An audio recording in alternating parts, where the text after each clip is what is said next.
পথিকের বেশে হয়েছে তোমার এ ধরাই আগমন, সব কিছু ফেলে চলে যাবে তুমি, আসিলে মরণক্ষণ, আসিলে মরণক্ষণ। আল্লাহর নবী বলছেন, কোন একজন পুরুষের ভিতরে নিজের স্ত্রীর মনের চাহিদাকে পূরণ করতে পারবে, এইরকম ভাবে যদি কোনো পুরুষ হয়ে থাকে কিন্তু ইনকাম করতে পারে না, নিজের স্ত্রীকে বাড়িতে রাখবে সেই রকম ব্যবস্থা নেই। আল্লাহর নবী বলছেন, উম্মতের দল তোরা শুনে নে, খবরদার তোরা বিবাহ করবি না। ফালাইহি বিসাওম, তুমি রোজা রাখবে, রোজা রেখে রেখে রেখে রেখে রেখে রেখে তোমার ভিতরের যৌবন চাহিদা যে তৈরি হয়েছে রোজা রেখে তুমি নষ্ট করে দিবে। তুমি ইনকাম করতে পারবে না, নিজের স্ত্রীর ভরণ পোষণের দায়িত্ব নিতে পারবে না, অতএব তুমি বিবাহ করতে যাবে না। তুমি রোজা রেখে তোমার যৌবন চাহিদাটাকে নষ্ট করে ফেলবে। যারা ছেলের বাপ রয়েছেন, ছেলের মা রয়েছেন, ছেলেকে মানুষ করেছেন, লেখাপড়া করিয়েছেন, এখনো পর্যন্ত ছেলে কোনো ব্যবসা বিজনেস করেনি, লেখাপড়া করেছে, চাকরিও হয়নি, আপনি খবরদার মনে এটা ভাববেন না মেয়ের বাপের কাছ থেকে কিছু টাকা নিতে হবে, টাকা নেওয়ার পরে ওই ছেলেকে ব্যবসা বিজনেস করে সে সংসার চালাবে, এইরকম চিন্তা মাথায় রাখবেন না। আপনি হলেন একটা কাপুরুষ, আপনার ছেলেও হলো 2 নম্বর কাপুরুষ। ওই কাপুরুষ ছেলেকে বলবেন, বাবারে ইনকাম করতে তুই পারিস না, অতএব তুই রোজা রাখবি, রোজা রেখে রেখে রেখে রেখে রেখে তোর ভিতরের যৌবনটাকে নষ্ট করে দিবি, কিন্তু মেয়ের বাপের কাছ থেকে টাকা নিতে পাবি না। এবার তারপরে সমাধানটা নিয়ে নেন। কোন একজন পুরুষের ভিতরে ইনকাম করার ক্ষমতা আছে, টাকা পয়সা জমি জায়গা বাড়ি ঘর সব রয়েছে, কিন্তু তার ওই যৌবন নামক চাহিদাটা স্ত্রীর পূরণ করার মতো পাওয়ারটা তার ভিতরে নেই। আল্লাহর নবী বলছেন, উম্মতের দল খবরদার তুই বিবাহ করবি না। যদি তুই বিবাহ করিস তাহলে তুই নিজেও কেলেঙ্কারি জড়িয়ে যাবে, তোর স্ত্রী পাপের মধ্যে জড়িয়ে যাবে। তুই যখন তার মনের খোরাক দিতে পারবি না, সে গোপনে অন্য পুরুষের সঙ্গে মনের খোরাক পূরণ করতে চাইবে, অতএব তুই নিজেও পাপী হবি, তোর স্ত্রীও পাপী হবে। অতএব তোর জন্য বিবাহকে আমি নবী মুহাম্মদ হারাম করে দিলাম, খবরদার তুই বিবাহ করতে যাবি না। তাহলে জানেন, ভালো করে শুনে নেন, যারা এখনো পর্যন্ত বিবাহ করেননি কিন্তু ইনকাম করতে শিখেননি, টাকা পয়সা নিয়ে মেয়ের বাপের কাছ থেকে নিয়ে ব্যবসা বিজনেস করবেন, এটা মনে থেকে আউট করে দেন, ডিলিট করে দেন। ইনকাম করে নিজের স্ত্রীকে খাওয়ানোর মতো যোগ্যতা থাকলে বিবাহ করবেন, অন্যথায় বিবাহর নামের কাছে যাবেন না, যাওয়া যাবে না। এবারে চলে আসুন, যদি মেয়েরা যদি এই বিষয়টাই অ্যাক্টিভ থাকতো, মেয়েরা যদি বলতো, কেউ যদি ডিমান্ড করে, কেউ যদি পণ নিয়ে বিবাহ করে, টাকা চায়, বিবাহ করব না, তাদের যৌবনকে ধরে রেখে পর্দার ভিতরে থাকতো, তাহলে কোনো ডাকাতের বাচ্চা কি বলতে পারতো যে আমার টাকা লাগবে, না হলে চলবে না? আরে ভাই, তোমারও যেমন যৌবন আছে, মেয়েরও সেমন যৌবন আছে। তুমি টাকা না দিলে বিবাহ করবে না, ও টাকা দিয়ে বিবাহ করবে না, ও ওর জায়গায় থাকবে, তুমি তোমার জায়গায় থাকবে। তুমি কতদিন থাকবে? তোমার তো একটা মহিলার প্রয়োজন রয়েছে, তোমাকে বিবাহ করতেই হবে। একজন মহিলারও একটা পুরুষের প্রয়োজন আছে, বিবাহ করতেই হবে। তাহলে এই দিক থেকে উভয়ে সমান, দুইজনাকেই প্রয়োজন। তবে কেন তুমি ওই মেয়ের বাপের কাছ থেকে একবারে কলিজা নিংড়িয়ে তার সঙ্গে টাকা নিয়েছে, তুমি কেন নিজেকে একবারে বোমবাম করে একটা বুলেট গাড়ি, 8 টায়ার গাড়ি চেপে তুমি ঘুরে বেড়াও? তোমার লজ্জা লাগে না? তোমার শরম হয় না? তুমি তো কাপুরুষ, তুমি তো অপারক, তুমি কেন বিবাহ করতে গিয়েছো? তোমাকে বিবাহ করার দরকার ছিল না, তোমার রোজা রাখার প্রয়োজন ছিল। খবরদার, সতর্ক, সাবধান। মা বোনদেরকে বলছি, আপনারা একটু পর্দায় থাকুন, মেয়েদেরকে পর্দায় থাকানোর চেষ্টা করুন। আজকে ইহুদিদের সবথেকে বড় চক্রান্ত, বড় টার্গেট কি জানেন? তারা বলেছে ইসলামকে ধ্বংস করতে গেলে পারমাণবিক বোম দিয়ে মুসলিমদেরকে ধ্বংস করা যাবে না। মুসলিমদেরকে ধ্বংস করতে গেলে একটা সুস্থ মাথায় চিন্তা করতে হবে। এসি রুমে বসে বসে ঠান্ডা ঘরে সুস্থ মাথায় চিন্তা যে মুসলিমদেরকে ধ্বংস করতে গেলে একটাই চিন্তা রাখতে হবে, সেটা কি? যে মুসলিম মহিলাদেরকে বাড়ির বাইরে রাখতে হবে, 1 নম্বর। 2 নম্বর হলো মুসলিম মহিলাদেরকে বিভিন্ন ইনকামের লোভ দেখাতে হবে। যদি ইনকামের লোভ দেখানো যায় তাহলে মুসলিম সমাজকে ধ্বংস করা যাবে, আর যদি না করা যায় তাহলে ধ্বংস করা যাবে না। পারমাণবিক বোম দিয়ে ইসলামকে পৃথিবীর বুক থেকে ধ্বংস করা যাবে না। এই দুটো চেষ্টা তারা করেছে, আর এই দুটোই চেষ্টায় তারা সফলতা পেয়েছে। পায়নি? পেয়েছে কি পায়নি? কথা বলেন, পেয়েছে কি পায়নি? আজকে সামান্য ইনকামের লোভ দেখিয়ে, ওই গ্রুপ লোন না কি লোন বলে, সামান্য ইনকামের লোভ দেখিয়ে মহিলাদেরকে বাড়ির বাইরে করেছে। এই লোনটা কোনো পুরুষকে দেবে না, মহিলাকেই দেবে। একটা সামান্য লোভ দেখিয়ে বাড়ির বাইরে করে নিয়ে গেল। এখন কোনো মহিলা যদি ইনকাম করে, সেই মহিলা তার স্বামীকে কি ভালো চোখে দেখবে? তার স্বামী যদি তাকে একটু গাইড দিতে যায়, কিছু চাপে রাখতে চাই, তাহলে তার স্ত্রী স্বামীকে বলবে আমি তোমার ইনকাম খাই না, আমি আমার ইনকাম খাই, অতএব তোমার কথা আমি শুনবো না। বলবে কি বলবে না? কথা বলুন, বলবে কি বলবে না? আজকে এই রকম কথা যদি স্ত্রী স্বামীকে বলে, তাহলে বাড়িটা কি জান্নাত হবে না জাহান্নাম হবে? জাহান্নাম হবে। নাম্বার 2, মহিলাদেরকে বাড়ির বাইরে করেছে নানান কিছু শোভনীয় জিনিসের লোভ দেখিয়ে, মার্কেটিং দেখিয়ে। আজকে মহিলারা মার্কেটে জামা কাপড় ক্রয় করতে শিখেছে। তারা আজকে মার্কেটে চলে যাচ্ছে নগ্ন অর্ধলঙ্গ পোশাক পরে। আজকে মানুষ মরছে, যেখানে মহিলা পুরুষের সংখ্যা বেশি হওয়ার কথা, মাটি দেবে জানাজা পড়বে তারাই। মহিলারা কারা যাবে? যার বাপ ভাই মারা গেছে সেই যাবে। কিন্তু না, মানুষ মরেছে যে বাড়িতে, সেই বাড়িতে আমরা যদি দেখি, সেই বাড়িতে যদি যাই, পুরুষ যদি থাকে 30টা, মহিলা থাকবে 90টা। কথা ঠিক বললাম না ভুল বললাম? তাহলে এই সামান্য বিষয় আজকে ইসলামকে ফলো না করার কারণে আজকে তাদেরকে যদি বলা হয় বাড়িতে থাকো, তোমাকে যাওয়া যাবে না, যেতে হবে না, তাহলে সেই মেয়েটা বলবে এমন স্বামীর ভাত কি খায়, এমন স্বামী কপালে জুটেছে বলেই আজকে লাইফটা আমার অন্য কিছু হয়েছে। এরকম কথা আমাদের কানে রিপোর্টটা আসে, আসে না? এরকম আসে, শুধু ইসলাম না বোঝার কারণে। আরে মা, আগো বোন, তুমি যে দামি সম্পদ, তুমি বাড়ি থেকে কেন বার হলে? আগেই তো বললাম তুমি হীরেমতি মুক্তার থেকে তুমি দামি। তোমাকে কেউ যদি দামি সম্পদ, এই টাকা যদি পকেটে দেখে, কেউ সোনা যদি কেউ পকেটে দেখে, পকেট মারতো আমার পকেটের জিনিস তার পকেটে নিয়ে যাবে। তো তুমি হলে একটা দামি সম্পদ, তুমি অন্যের লম্পটের চোখে কেন পড়তে গেলে? অন্য একেবারে কুলাঙ্গারের চোখে কেন পড়তে গেলে? তোমাকে যে সে পকেটেতে সেই ব্যক্তি তোমাকে এমন চোখে দেখবে, তোমাকে যে তা কার সম্পদ কার পকেটে নিয়ে আসবে, তুমি কি ভেবে দেখেছো?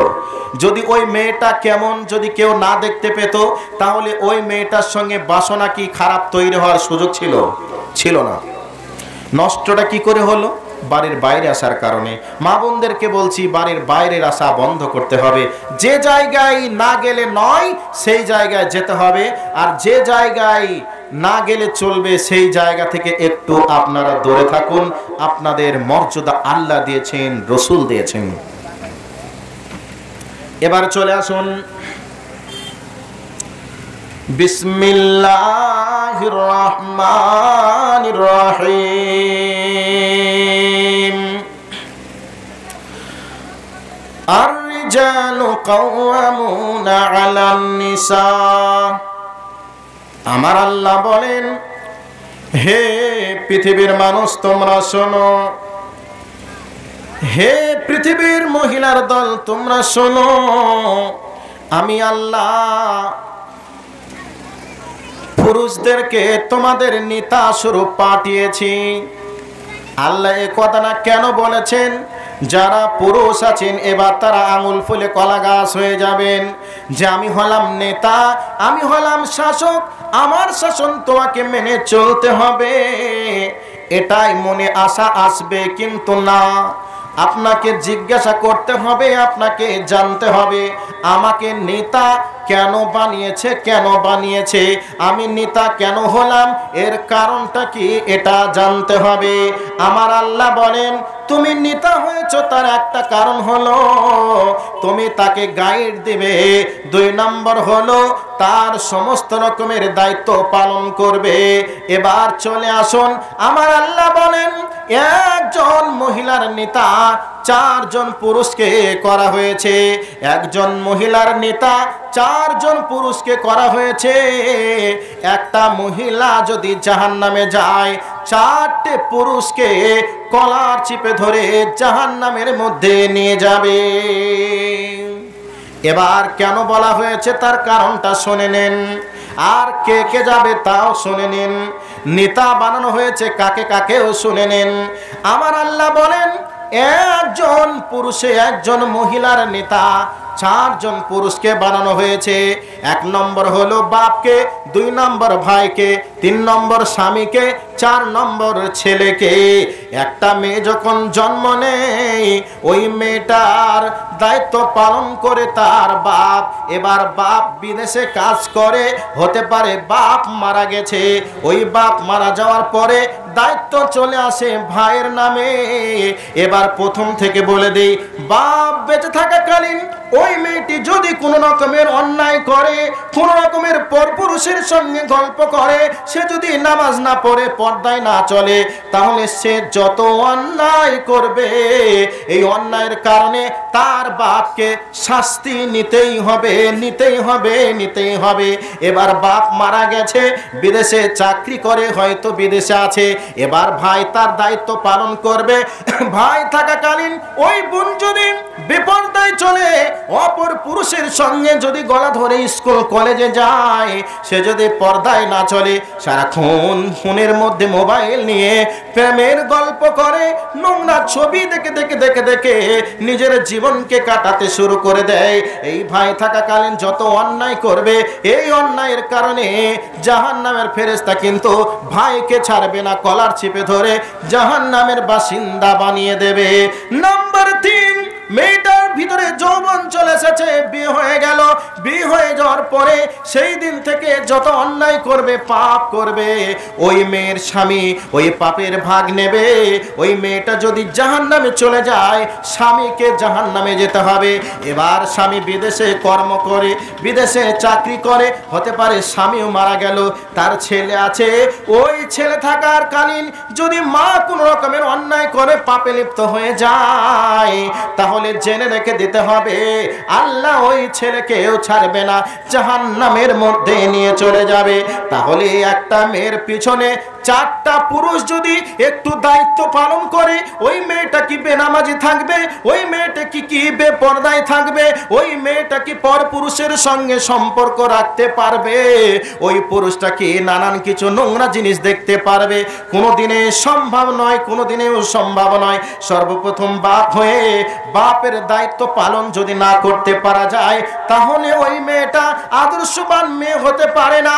ভাই হিসাবে যদি দায়িত্ব পালন না করতে পারে, তাহলে ওই মেয়েটি স্বামীর সংসারকে সুখের করতে পারবে না। আর স্বামী চলে গেল, ওই যদি স্বামী তাকে ভালো রূপে যদি মানুষ না মানে পরিচালিত না করে, ছেলেও তাকে ভালো রূপে চালাতে পারবে না। মা গো, তুমি শুনে নাও, এই 4টে পুরুষের বিনা পারমিশনে তুমি বাড়ির বাইরে পা রাখতে পারবে না, বাড়ির বাইরে তুমি যেতে পারবে না। তোমার ছেলের কাছে তুমি যখন থাকবে, তখন তুমি যদি মেয়ের বাড়িতে যেতে চাও, ডাক্তারের কাছে যেতে চাও, ওই ছেলের পারমিশন নিতে হবে। ছেলের বিনা অনুমতিতে তুমি মেয়ের বাড়ি যেতে পারবে না, বাড়ির বাইরে পা রাখতে পারবে না। এবার ছেলেদেরকে বলে দিই, ভালো করে শুনে নাও ভাই বন্ধুরে, যদি মা আব্বা মারা যায় আর মায়ের ভিতরে যদি যৌবন থেকে যায়, তাহলে ওই মেয়েটা তোমার আর মা হিসাবে নাই, তোমার মা হিসাবে না থেকে তোমার বিটির মতো হয়ে গেছে, মেয়ের মতো হয়ে গেছে। ওই মেয়েটার ভিতরে যৌবন থাকবে, যৌবনের চাহিদা যখন উঠে যাবে, হয়তো গোপন খাতে পাপের মধ্যে লিপ্ত হয়ে যাবে। তুমি একটা ভালো আব্বা দেখে, ভালো বাপ দেখে তোমার মায়ের বিয়ে দিয়ে দাও। আর তা না হলে তোমার মা যদি তুমি থাকাকালীন যদি অন্যায় কাজে ফেসে যায়, লিপ্ত হয়ে যায়, তাহলে জাহান্নামের ফেরেশতা তোমাকেও ছাড়বে না, কলার চিপে ধরে জাহান্নামের মধ্যে নিয়ে চলে যাবে। বন্ধুরে, আমরা 4 জন পুরুষ যদি দায়িত্ব পালন করি একটা মেয়ের পিছনে, আমাদের সংসারটা একেবারে জান্নাতের টুকরা হয়ে যাবে। যাবে না ভাই? তাহলে আমরা পারি? আমরা কি পারি? পারি না। আজকে প্রকৃত ইসলাম আমাদের কাছ থেকে চলে গেছে। প্রচলিত ইসলাম নিয়ে আজকে আমরা দুনিয়া করছি, প্রচলিত ইসলাম নিয়ে দুনিয়াতে চলছি, আর এর কারণে আজকে আমাদের সংসারটা রসতলে তলিয়ে যাচ্ছে।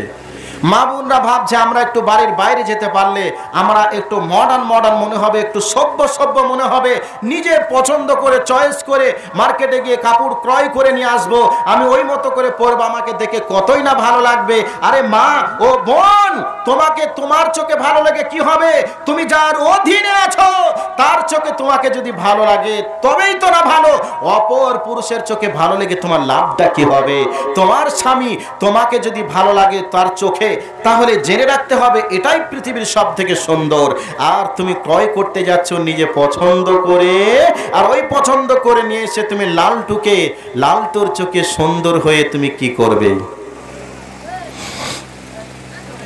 এবারে চলে আসুন, রাত তো অনেক হতে চলেছে, দর্শক ফাঁকা হতে চলেছে। এবার আপনাদের কাছে লাস্টের দিকে নিয়ে চলে যাই বক্তব্যের বিষয়ে।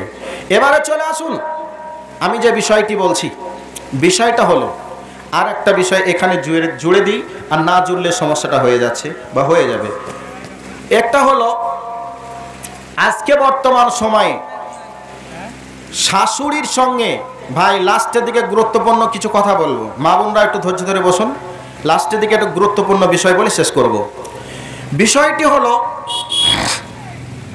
শাশুড়ির সঙ্গে আজকে বৌমার সম্পর্ক ভালো নেই,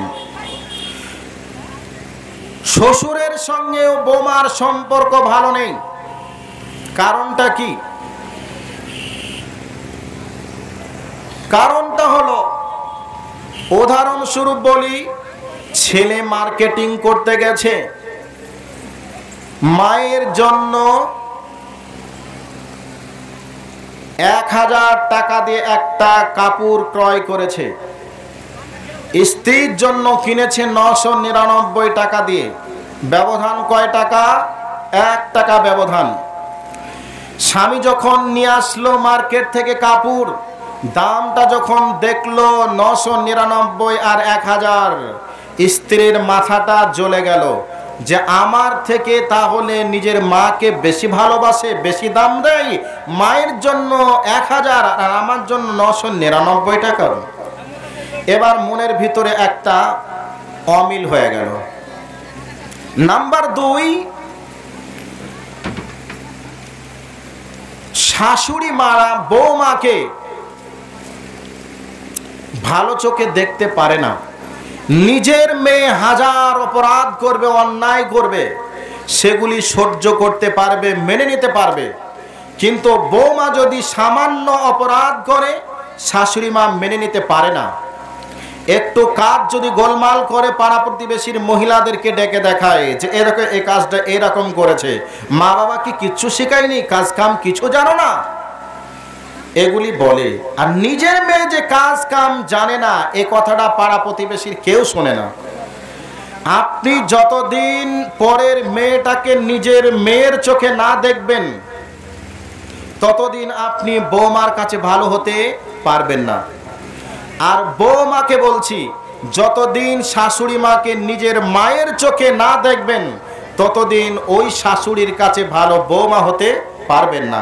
আপনি নিজের মায়ের সেবা করতে পারবেন, নিজের মাকে যত্ন করতে পারবেন, নিজের মাকে 1000 বার জিজ্ঞাসা করবেন কি খাবে, কি খাবেন, কি করবে, নানান কিছু জিজ্ঞাসা করতে পারেন।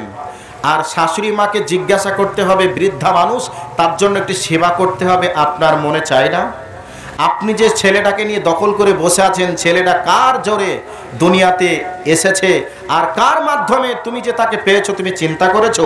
ওই মেয়েটা না থাকলে তুমি কি স্বামীটাকে পেতে? অতএব শাশুড়িকে একটু মায়ের নজরে দেখুন, শাশুড়িদেরকে বলবো বৌমাগুলিকে একটু মেয়ের নজরে দেখুন, তাহলে দেখবেন সংসারটা একেবারে জান্নাতের টুকরাতে পরিণত হবেই হবে ইনশাআল্লাহ।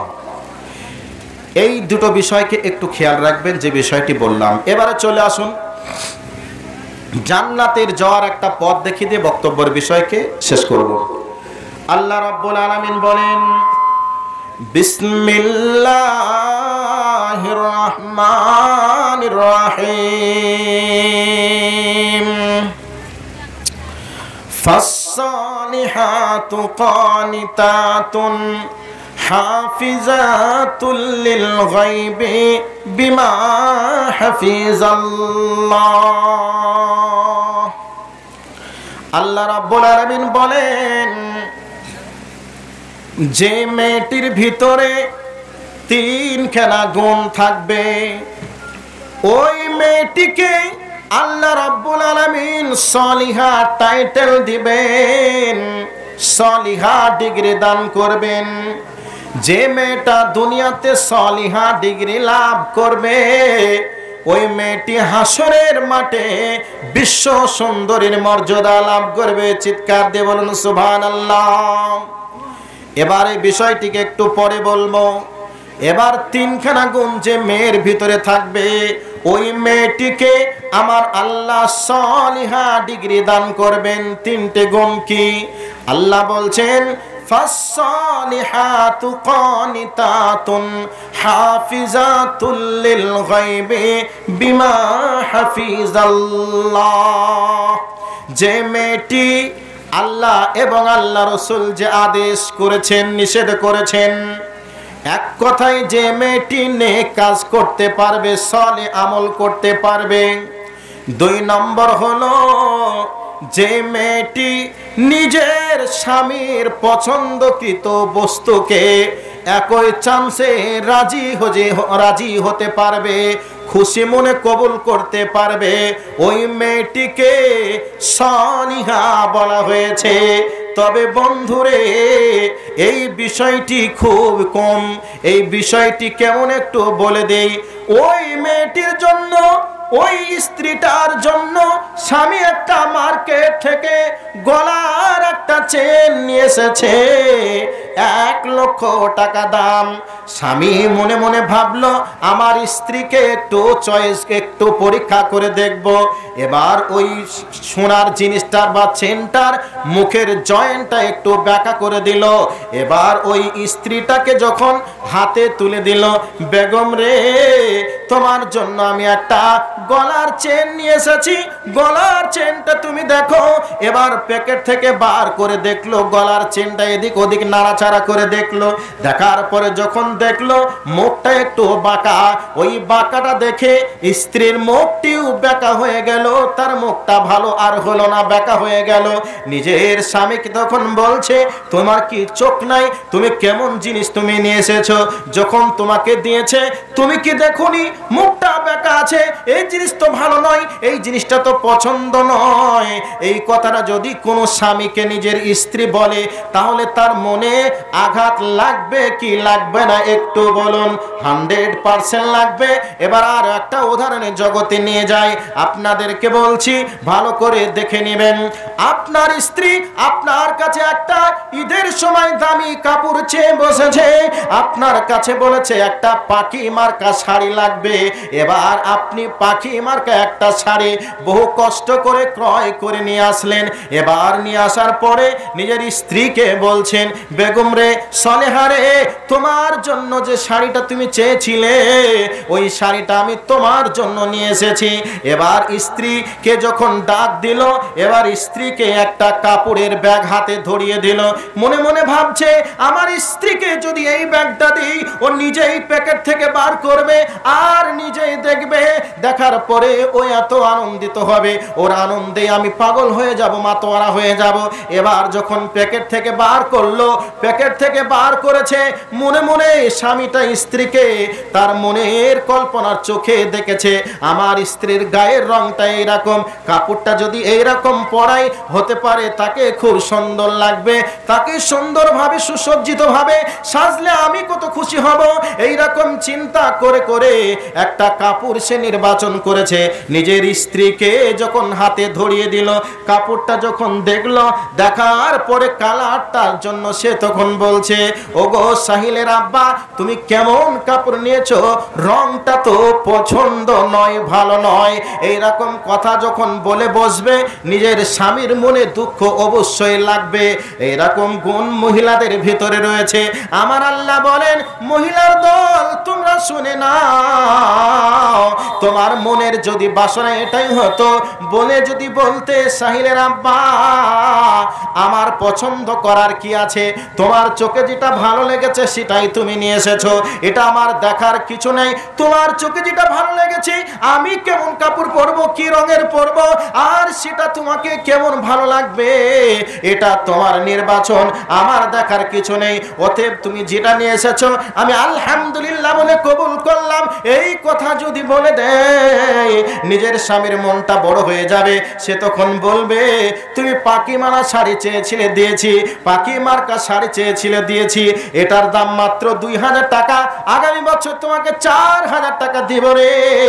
আমি তোমাকে যেমন নিয়ে এসে দিয়েছি তেমনই তুমি পছন্দ করেছো, অতএব আরেকটু যদি ভালো নিয়ে আসি আর তুমি পছন্দ করবে, খুশি হয়ে যাবে, আমাদের প্রেমটা জমে যাবে, ভালো লাগবে।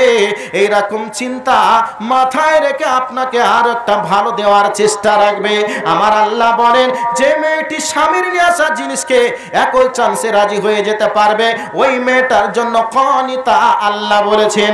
তারপরে 3 নম্বর বলছেন, ওয়াবিমা হাফিজাল্লাহ, আমার আল্লাহ বলেন তার বডিটাকে আমি আল্লাহ দান করেছি রে, ওই বডিটাকে সে সংরক্ষণ করে রাখবে, ওই বডিটাকে প্যাকেটের ভিতরে রাখবে, তার মুখের ঝিলিক হাসিটা আর কেউ দেখবে না, তার বডির গঠনটা খালাতো ভাই দেখবে না, পাড়ার দেওর দেখবে না, পাড়ার প্রতিবেশী ছেলে দেখবে না, কেউ আনন্দ করবে না, মজা মারবে না, তার বডিটা দেখে তার স্বামী আনন্দ করবে। এইরকম ভাবে তার বডিটাকে যে মেয়ে হেফাজত করতে পারবে, আমার আল্লাহ বলেন আমি আল্লাহ আরশের মালিক আল্লাহ, আমি তার জন্য এই 3খানা ডিউটি দিয়েছি। ডিউটিটা পালন করলে তাকে আমি একটা পুরুষকে একটা তাকে ডিগ্রি দান করব, ওই ডিগ্রিটার নাম হবে সালিহা। ওই সালিহা ডিগ্রি যারা লাভ করতে পারবে, হাসরের মাঠে আমার আল্লাহ একটা স্টেজ তৈরি করবেন। ওই স্টেজের ভিতরে 2 ধরনের মেয়েদেরকে আল্লাহ বিশ্ব সুন্দরী টাইটেল দেবে। যে মেয়েটার ভিতরে এই 3খানা গুণ নিয়ে সালিহা ডিগ্রি লাভ করেছে, ওই মেয়েটা বিশ্ব সুন্দরীর মর্যাদা লাভ করবে। 2 নম্বর হলো, যে মেয়েটা আজীবন কাল রোগে ভুগেছে, অসুস্থই পার করেছে, অসুস্থই পার করে করে করে করে আল্লাহর ইবাদত করেছে, ওই অসুস্থ থেকেও আল্লাহর ইবাদত করেছে, ওই মেয়েটিকে আল্লাহ সালিহা ডিগ্রি দান করবে, বিশ্ব সুন্দরীর মর্যাদা লাভ করবে। তবে সেদিনে কালারের গুণে হবে না, শিক্ষার গুণে হবে না, সেদিন বংশের গুণে হবে না, সেই দিন আমলের গুণে হবে। এই আমলটা 2 ভাবে যদি করতে পারা যায় তাহলে মেয়েদেরকে আল্লাহ বিশ্ব সুন্দরীর মর্যাদা কিয়ামতের মাঠে দান করবে। 1 নম্বর হলো, যে মেয়েটা দুনিয়াতে সালিহা ডিগ্রি লাভ করবে, সালিহা ডিগ্রি লাভ করার জন্য 1 নম্বর গুণ হলো তাকে ধর্ম পালন করতে হবে, নেক আমল করতে হবে। 2 নম্বর হলো স্বামীর নিয়ে আসা মালকে একই চান্সে রাজি হয়ে যেতে হবে। 3 নম্বর হলো তার বডিটা সে সংরক্ষণ করে রাখবে, অপর পুরুষ তার বডি দেখতে পাবে না। এই 3খানা গুণ যদি থাকে আমার আল্লাহ তাকে সালিহা ডিগ্রি দান করবে। 2 নম্বর, যে মেয়েটি অসুখে ভুগেছে, অসুস্থ থেকেছে, ওই অসুস্থ থেকে নামাজ আদায় করেছে, রোজা রেখেছে, এইরকম ভাবে নিজের জীবনকে অতিবাহিত করতে পেরেছে, কিয়ামতের মাঠে বিশ্ব সুন্দরীর মর্যাদা লাভ করবে। এবার আর একটা কথা বলে দিই, কিয়ামত জান্নাতে আল্লাহ রাব্বুল আলামিন ওই দুই ধরনের মেয়েদেরকে আল্লাহ জান্নাতে তো দিবেন দিবেন দিবেন দিবেন, জান্নাতে চলে যাবে। এবার জান্নাতে যাওয়ার পরে জান্নাতের হুরদের সঙ্গে আর এই জান্নাতের মহিলাদের সঙ্গে জান্নাতের ভিতরে তুমুল সংঘর্ষ বেঁধে যাবে, ঝগড়া শুরু হয়ে যাবে। কেন ঝগড়া লাগবে? জান্নাতের মেয়েগুলিকে ওই হুররা বলবে, ওরে জান্নাতি মেয়েরা, ওরে দুনিয়ার মহিলারা, তোরা কেন এসেছিস দুনিয়াতে বল? তোরা দুনিয়াতে স্বামীর সঙ্গে সংসার করে কি খুশি হতে পারিস না? কেন তোরা আবার জান্নাতের ভিতরে এসেছিস? এবার দুইজনা ঝগড়া করবে। জান্নাতের হুররা বলবে, আমরা দামি, আমরা জান্নাতে থাকবো। ওই মেয়েগুলি বলবে, আমরা দামি, আমরা জান্নাতে থাকবো। ঝগড়া শুরু হয়ে যাবে। এমতো অবস্থায় বিচারক হিসাবে আমার আল্লাহ, দুনিয়া আমার আল্লাহ জান্নাতের ভিতরে প্রবেশ করবেন। আমার আল্লাহ বলবেন, ও জান্নাতি মেয়েরা, তোরা কেন দামি, তোরা কেন দামি বল? জান্নাতের হুররা বলবে, আল্লাহ আমরা স্বামীর সঙ্গে ঝগড়া কোনোদিন করব না, স্বামীর সঙ্গে সবসময় মন জয় করে করে চলবো। আমরা বড় সুন্দরী, আমাদের হাড়ের ভিতরে কি আছে, হাড়ের ভিতরে কি আছে সেটাও দেখতে পাওয়া যাবে। আমাদের মুখে থুতো নেই, নাকে পোটা নেই, আমাদের গা গ্যাস করে না। আমরা সদা সর্বদাই স্বামীদেরকে আনন্দ দিব, প্রেম দিব, আনন্দ দিব। এই জন্য আমরা বড় সুন্দরী। ওই দুনিয়ার মেয়েগুলিকে বলবে, ওরে দুনিয়ার মেয়েরা, তোরা বল, তোরা কেন দামি, তোরা কেন দামি, একটু বল। তারা বলবে, আল্লাহ আমাদের গা গন্ধ করে, নাকে পোটা আসে, মুখে থুতো আসে, আমাদের মেন্সের ঋতুস্রাব আসে, এটা ঠিক, কিন্তু শুনে নেন আমরা কেন দামি বলেন? এই অবস্থায় তারা বলবে, আল্লাহ আমরা হলাম নবীদের মা, আমরা হলাম শহীদের মা, আমরা হলাম আলেমের মা, আমরা হলাম হাফেজের মা, আমরা হলাম কারীদের মা। আমরা যদি দুনিয়ায় না থাকতাম নবীদের জন্ম হতো না, আমরা যদি দুনিয়ায় না থাকতাম আলেমের জন্ম হতো না। অতএব আমরা আলেম, হাফেজ, কারী, নবীদের মা। আমার আল্লাহ বলবেন, ওরে জান্নাতের হুরেরা, তোরা শোন শোন, তারা দুনিয়ার বুকে থেকেছে, নানান কিছু বালা মুসিবত তাদের কাছে এসেছিল, নানান কিছু, তারা সমস্ত কিছুকে অতিক্রম করে 7 নদী 7 সমুদ্র 13 নদী পার হয়ে আজকে তারা এই জান্নাতের ভিতরে এসেছে। অতএব তোরা শুনে নে, এরা হলো নবীদের মা, এরা হলো শহীদের মা, এরা হলো হাফেজের মা, এরা হলো কারীদের মা। অতএব ঈদের দাম আমার কাছে অনেক বেশি। ওরে আমার মা বোন, আপনাদের দাম জান্নাতের হুরেদের থেকেও আপনাদের দাম বেশি। এবার আপনার দুনিয়ার সামান্য লোভ লালসার জন্য শয়তানের ধোঁকায় পড়ে, শয়তানের খপ্পরে পড়ে খালাতো ভাইয়ের সঙ্গে প্রেম নিবেদনে ফেসে গেলেন, পাড়ার যুবকের সঙ্গে বেপরদায় মাতোয়ারা হয়ে গেলেন, স্কুল কলেজে যাওয়ার সময় পাড়ার নেংটিদের সঙ্গে, ও আমার বোন তোমরা ফেসে গিয়ে বেপরদায় জীবনটাকে নষ্ট করে দিলে। নষ্ট তুমি করিও না, তোমাকে হাত ধরে বলবো, পা ধরে বলবো, তোমাকে আল্লাহ দামি সম্পদ বানিয়েছে, তুমি একটু নিজেকে সংযত রাখো, তুমি কে নিজেকে কন্ট্রোল করো। তুমি হলে একজন নবীদের মা, তুমি হলে একজন আলেমের মা, তুমি হলে একজন পৃথিবীর সর্বোচ্চ দামি সম্পদ। নারায়ে তাকবীর। এবার একটা হাদিস বলে দিই, বক্তব্য শেষ করে দেব।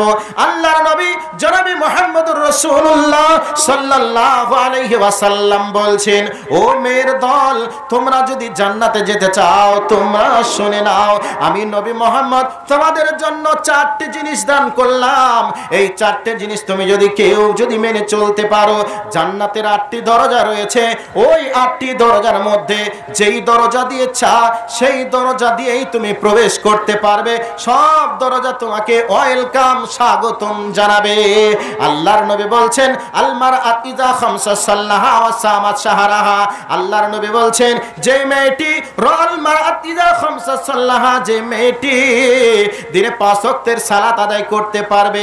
মেয়েরা নামাজ আদায় করে, সালাত আদায় করে, এটা ঠিক, কিন্তু মাঝে মধ্যে কামাই করে দেয়। তারপরে জোহরের নামাজটা এখন মোটামুটি 12:30 পৌনে 1টার সময়, এই নামাজ নামাজটা 1:30 2টাতে নিয়ে চলে যাবে, আসরের নামাজটা 3টায় বা 2:55 3টার দিকে নামাজ, ওটাকে 3:30 পৌনে 4টায় নিয়ে চলে যাবে। এইরকম ভাবে টাইমের দিকে তারা গুরুত্ব রাখে না।